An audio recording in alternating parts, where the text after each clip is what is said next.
Walking Through the Mirrors by Brian K. Jackson is a simple, realistic storyline that has a great ending.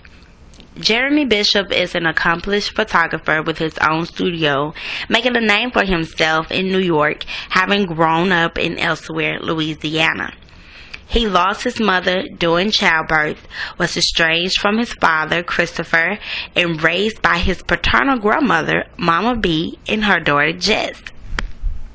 The story begins with a telephone call from Kara, his stepmother, informing him that his father had died. Jeremy decides to travel back for the funeral while reflecting on haunting childhood memories. He masterfully intertwines the current situation of reuniting with his Aunt Jess, siblings, and friends while providing flashbacks of his past.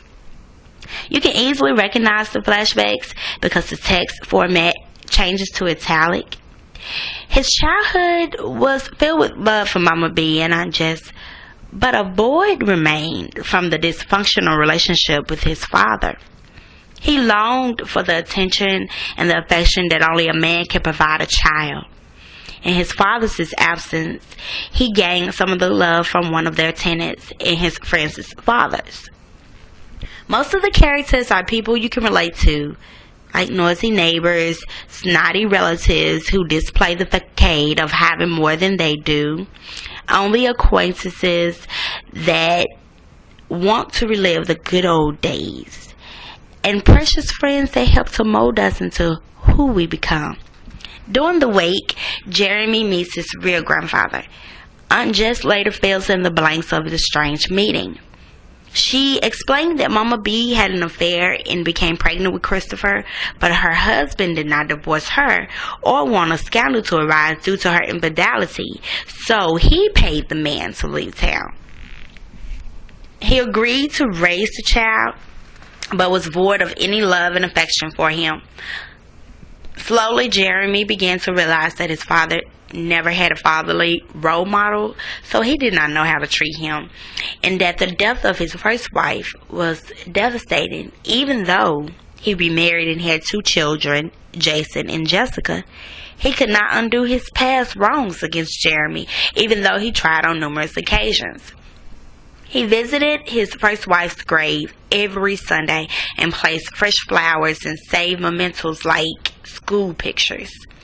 After the funeral, Jeremy feels as though he belongs because he bonded with his younger sister and brother, who have always looked up to their big brother, even though they lived in his shadow with their father. He learned to replace his anger with forgiveness, and now a new chapter can begin in his life. I liked the story, but there were 2 scenes about his curiosity about sex that made me question what value did that add, and if eliminated, would the story still be good? The story makes you think about how quickly time can pass by, and you may never get a chance to tell loved ones how you feel or forgive them as well, because we all make mistakes. I kept thinking more would be written about the maternal grandparents, but he was never curious about them after Aunt Jess told him how they reacted to the news of their daughter's pregnancy and marriage and did not attend the funeral.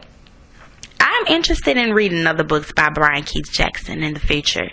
This is Crystal Jones, a student at Southwest Tennessee, and I will rate this book a 4.